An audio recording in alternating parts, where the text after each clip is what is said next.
देवों के देव महादेव या भगवान शिव जेकर से ही ब्रह्मांड शुरू होल बाटे।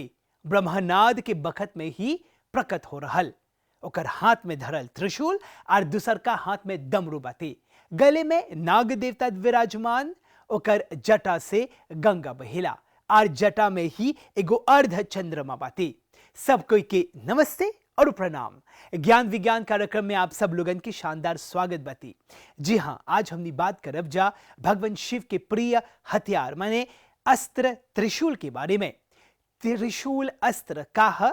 त्रिशूल के पाछे कौन दार्शनिक महत्व बाटे, ओकर पाछे के विज्ञान का है, आज यही विषय पर हमनी बात करब जा। त्रिशूल ई एगो ऐसन परंपरागत भारतीय हथियार हवन जेमे 3 गो चोंच होला सिर के भाला बाटे।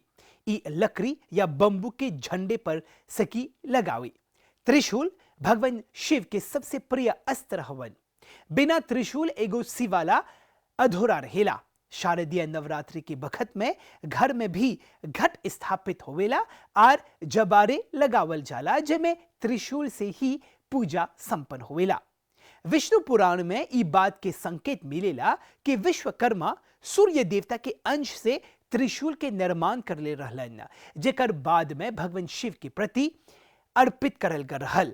भगवान शिव के त्रिशूल के 3 शूल माने कि सृष्टि के उत्पत्ति, पालन और संहार के प्रतीक हवन। एकर मतलब है क्रिएशन, प्रिजर्वेशन एंड डिस्ट्रक्शन। देवाधिदेव महादेव ही खुदैय महाकाल हवन जे सृष्टि के उत्पत्ति, पालन और संहार ओकर भीतरे में ही समाहित बा।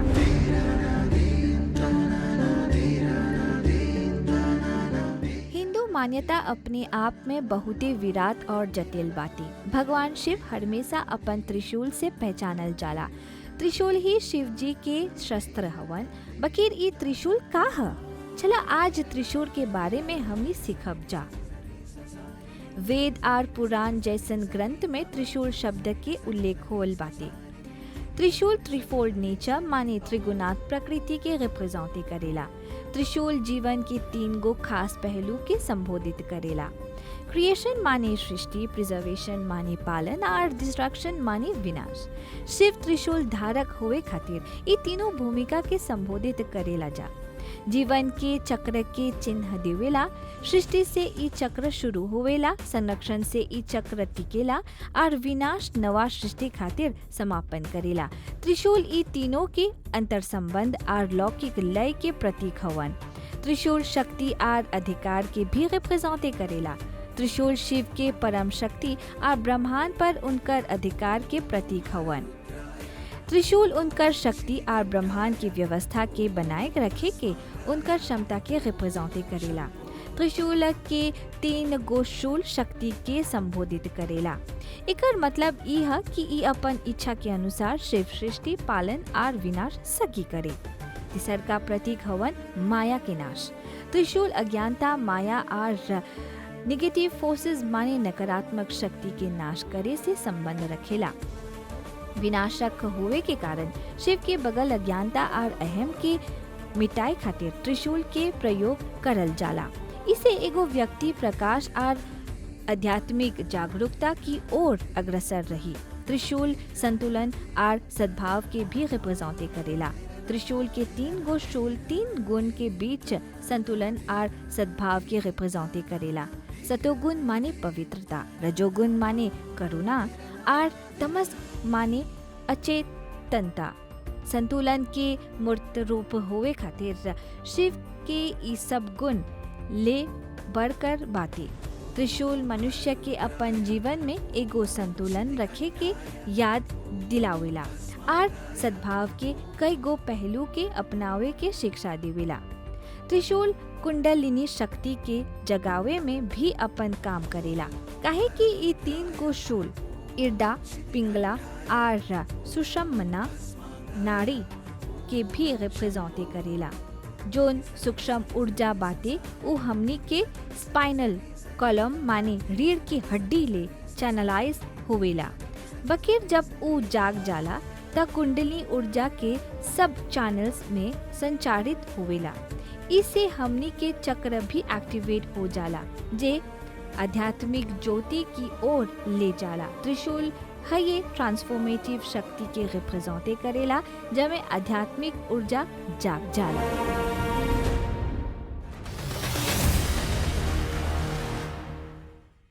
शिव पुराण के कथा के अनुसार धनुष और त्रिशूल भगवान शिव के बगल से ही बनावल गए रहल। ई बतावल जाला कि जब ब्रह्मांड से शिव जी प्रकट हो रहल त उनकर संगे 3 गो गुण माने रजोगुण, तमोगुण और सतोगुण भी प्रकट हो रहल। ये गुण शिव जी के 3 शूल हवन माने त्रिशूल। ई 3 गो गुण के बिना सृष्टि के सृजन नहीं सकी होवे। यही खातिर भगवान शिव ये 3 गुण के अपन हाथ में एगो शूल में बंधा के रख दिलन। एकर संगे संगे ई भी बोलल जाला कि त्रिशूल भगवान शिव की शक्ति के प्रतीक हवन। समुद्र मंथन के दौरान शिव जी के भगवान विष्णु से त्रिशूल उपहार के रूप में मिलल रहल। तो दूसर देने में जब देवी माँ दुर्गा महिषासुर जैसन राक्षस के युद्ध करलन, ओकरा मुआ दिलन, ओकर वध कर लेलन, तो उही बखत उ त्रिशूल के ही प्रयोग कर ले रहलन।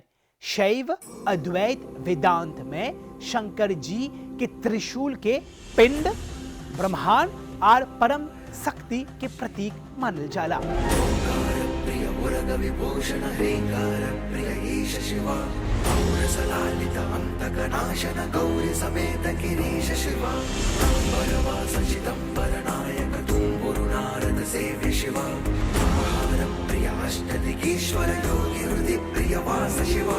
ब्रह्मा, विष्णु और महेश माने त्रिशक्ति के संबोधित करेला या फिर त्रिदेवी माने सरस्वती, लक्ष्मी और शक्ति। प्रकृति के 3 गो मोड के भी रिप्रेजेंटे करेला माने सृष्टि, पालन और विनाश या फिर भूत, वर्तमान और भविष्य। वकील है लालिसवा बहुते लंबा रहेला। सत, रज और तमस गुण के भी प्रतीक हवन एगो त्रिशूल। है ये 3 लोक माने स्वर्ग लोक, भूलोक और पाताल लोक के प्रतीक हवन। विष्णु पुराण के अनुसार विश्वकर्मा सूर्य से द्रव्य के प्रयोग करे के त्रिशूल बनैले रहलन जा। जब सूर्य देवता संजना से शादी करलन तब सूर्य के पत्नी उ गरम प्रताप से उदास हो गए रहल। तब ये संजना अपन पिता विश्वकर्मा से शिकायत करलन, जमे उनकर समस्या के एगो हल मिली। तब ये सूर्य से 1/8 यानी 1/8 के द्रव्य धरती पर गिरल। ये द्रव्य से त्रिशूल बनावल गल रहल। विश्वकर्मा भगवान शिव के ई त्रिशूल भेंट में देलन। ई बोलल जाला कि विनाशक होवे के कारण शिव जी के ई त्रिशूल 3 लोक माने स्वर्ग, भू और पाताल लोक के निगेटिविटी का नाश करे खातिर प्रयोग में आवेला। शिव के बगल से कई गो राक्षस के ई त्रिशूल से वध करल गल।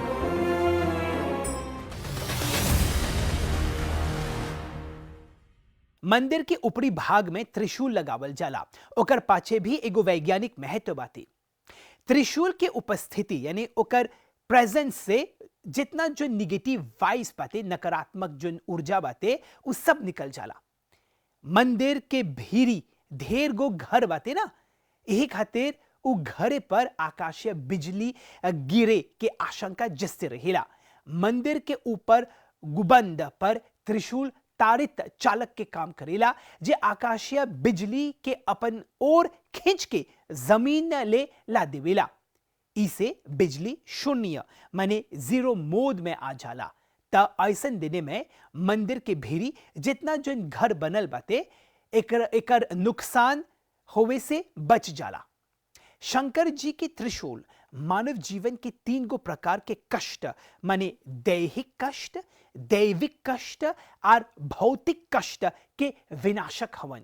भगवान शिव शंभु के त्रिशूल महाकाल के 3 काल माने भूतकाल, वर्तमान काल और भविष्य काल के प्रतीक हवन। ये त्रिशूल इलेक्ट्रॉन, प्रोटॉन और न्यूट्रॉन के दर्शावेला। हमनी के ब्रह्मांड में का सृजन हुआ था? ये ब्रह्मा हवन, विष्णु रख रखाव माने मेंटेनेंस करेलन।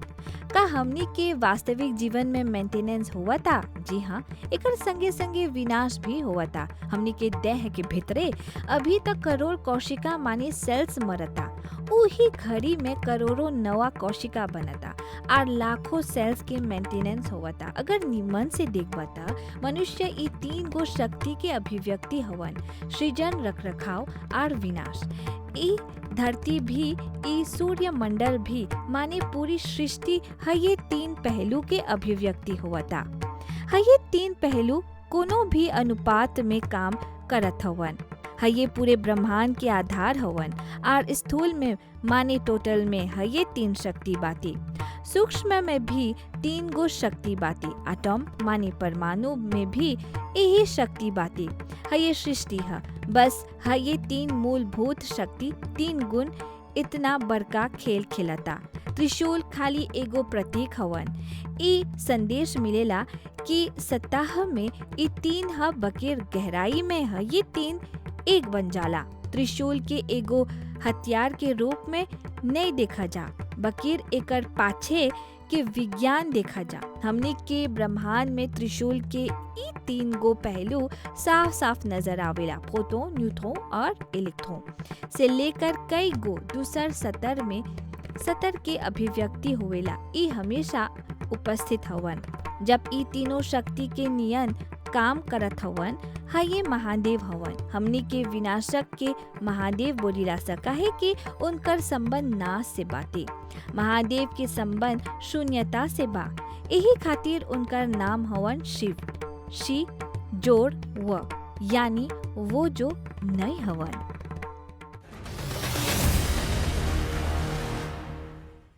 सनातन धर्म अपन आप में एगो विज्ञान हवन जे एगो बेथा महासागर नियन बाती। जितना आप गोता लगेब उतना आप ढेर चीज सीखब।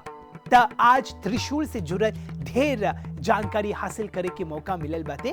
एकरे संगे हमनी के ज्ञान विज्ञान कार्यक्रम यहाँ पर समाप्त होता। बकिर आवत बुध के एगो दूसर ज्ञानवर्धक और रोचक विषय लेके आवब जा। तबले अभ्युदय के बगल से सब कोई के नमस्ते और प्रणाम।